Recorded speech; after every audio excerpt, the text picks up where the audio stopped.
evidence, and the evidence of PW10, George Kimani, the brother of the deceased, is that he is known to the accused person because they were together at Kenya Polytechnic. As far back as, I think, 2002, they were in the same class, taking the same course in hotel and beverage management. It is the evidence of that witness, please mark the date, on 31st of August 2018, he was with the first accused person in the house of the deceased. The death hearing was on allegedly unknown time, said to be 19th of September.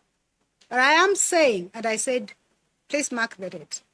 This witness, the brother of the deceased, says, prior to the death of my sister, on 31st of August 2018, I, my girlfriend, the first accused, and the deceased were in the deceased's house. Ramuria Gardens, same apartment. And that the sister, the deceased, mentioned to him that she was communicating with the first accused on Instagram. That on the material night, the first accused person and him slept on the sofa set, otherwise known as the couch, whereas the deceased and the brother's girlfriend slept. And I'm not saying this for no reason. Everything I say has a reason.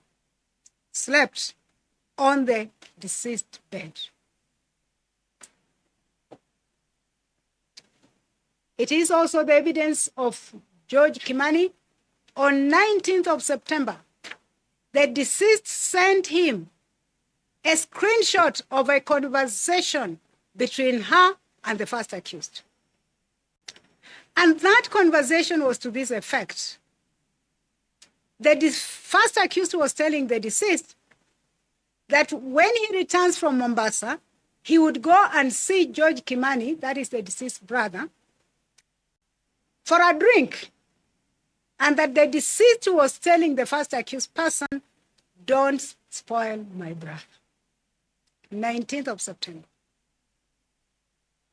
My observation from the evidence is that this evidence of George Kimani, that on 31st of August 2018, he was in the deceased house with the first accused person, was not disputed through cross-examination of the witness by the first accused person.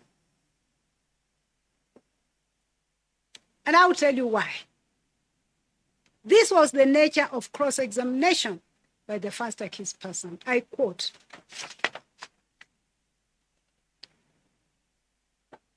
the deceased was communicating with Jowie, but she didn't describe how they were. I believe they were friends. There is a night we spent with the first accused in the house of the deceased. We were all happy. I slept on the couch. I woke up in the morning. The first accused person had already gone. When I woke up, I was not very drunk. I wouldn't know what the first accused person did with my sister when I was asleep.